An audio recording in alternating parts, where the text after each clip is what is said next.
दोस्तों एक बार फिर से हम हाजिर हैं आप लोगों की नॉलेज बढ़ाने के लिए।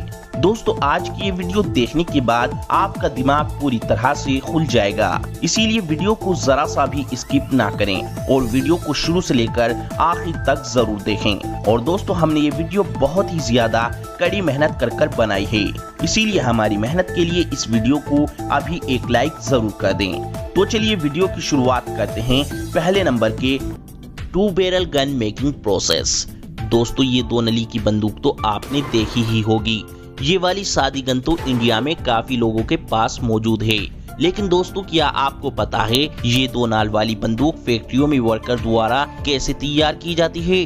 दोस्तों फैक्ट्री में बंदूक बनाने के लिए वर्कर सबसे पहले लोहे की एक नाल लेकर के साथ लोहे की दूसरी नाल जोड़ने के लिए उसे एक फ्रेम में फंसाकर उसे गर्म करके चिपकाते हैं। इसके बाद जब ये दोनों नाल गर्म होकर चिपक जाती हैं, तो इन्हें मजबूती से जोड़ने के लिए इनके बीच में वेल्ड करता है और साथ ही साथ वेल्ड करते हुए इन दोनों नालों के बीच एक लोहे की पत्ती भी चिपका देता है, ताकि ये दोनों नाले जुड़कर बिल्कुल एक ही नाल के जैसी लगें। इन्हें जोड़ने के बाद इन नालों की अंदर से घिसाई की जाती है। बंदूक की नाल पूरी तरह से तैयार करने के बाद अब कारीगर लकड़ी के बोर्ड से बंदूक की बट तैयार करते हैं। बंदूक की बट को कारीगर बड़ी ही मेहनत से घिस कर एक परफेक्ट बट का रूप देते हैं। ये बट तैयार करने के बाद इसमें कुछ जरूरी खांचे तैयार किए जाते हैं,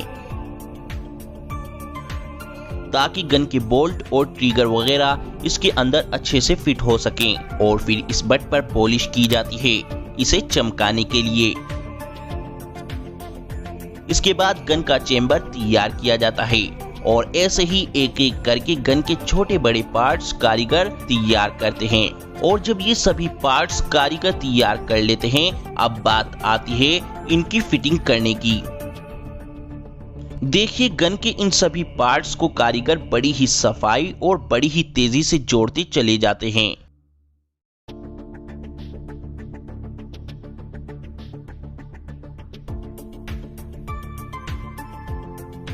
और इसे पूरा फिटिंग करने के बाद गन पर लास्ट में पॉलिश और पेंट किया जाता है।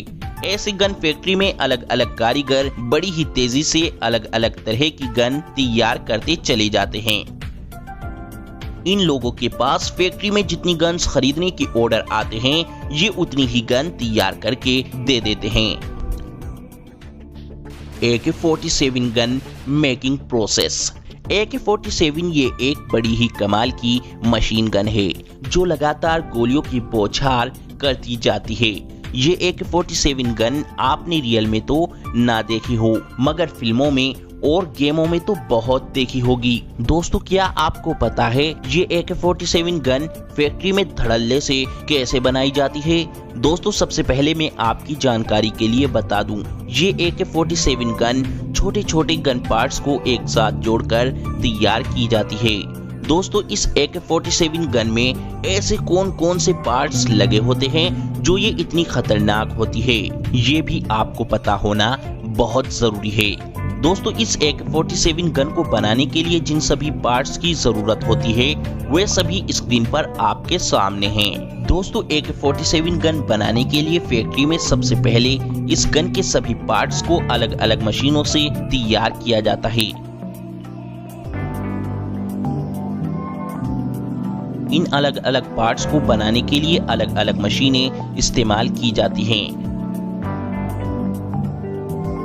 ऐसे मशीनों की मदद से ये सभी गन पार्ट्स, चाहे वो पिस्टन हो, बोल्ट हो, रिसीवर हो, बट हो, पिस्टल ग्रिप हो, हैंड गार्ड हो, फोरेंड हो, ट्रिगर हो या फिर मैगजीन हो, ये सभी पार्ट्स तैयार किए जाते हैं और फिर इन सभी पार्ट्स को जोड़कर AK-47 बनाई जाती है,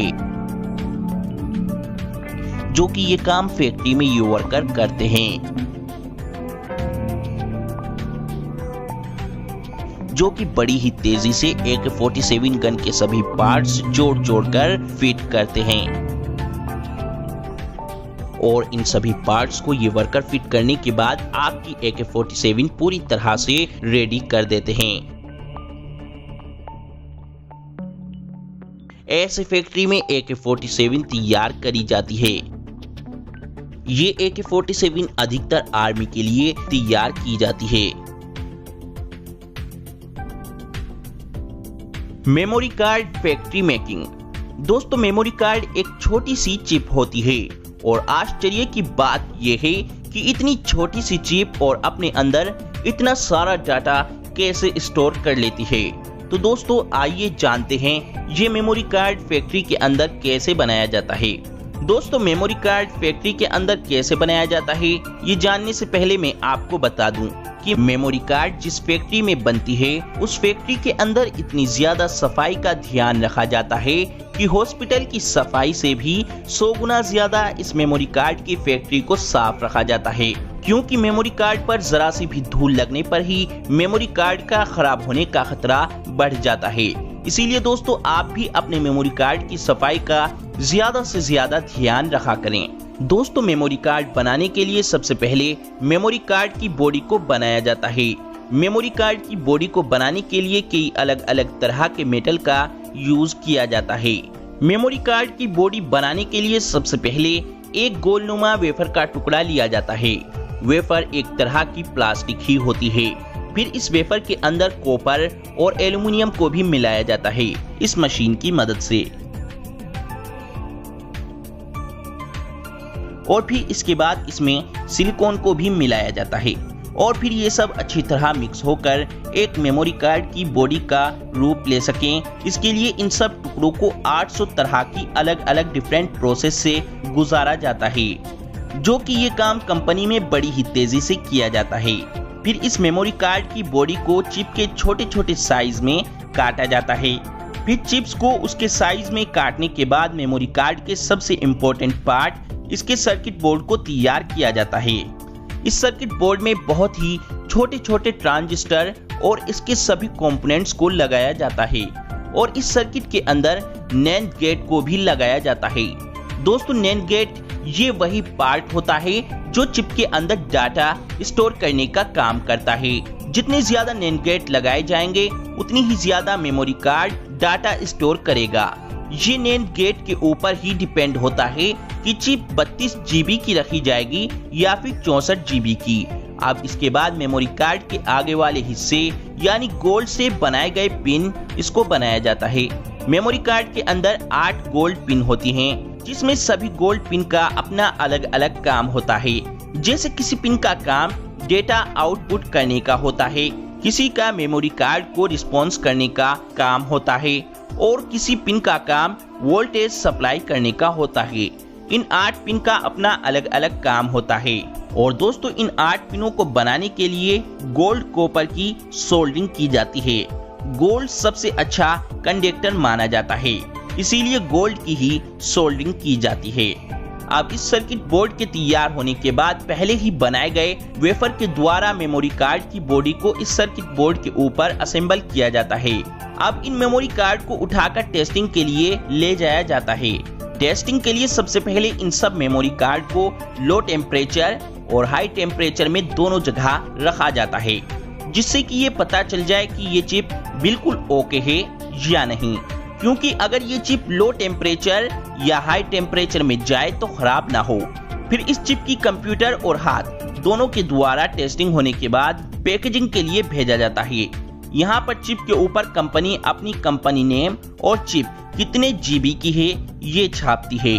बाहर की कंट्री में अल्ट्रावायलेट के द्वारा इन चिप के ऊपर लेवलिंग की जाती है और हमारे हिंदुस्तान की कंट्री में इन मशीनों की मदद से मेमोरी कार्ड के ऊपर कंपनी अपना कंपनी नेम, लोगो और चिप कितने GB की है ये मशीन छापती है। फिर इन चिप को एक एक करके एक बॉक्स में पैक कर मार्केट में भेज दिया जाता है।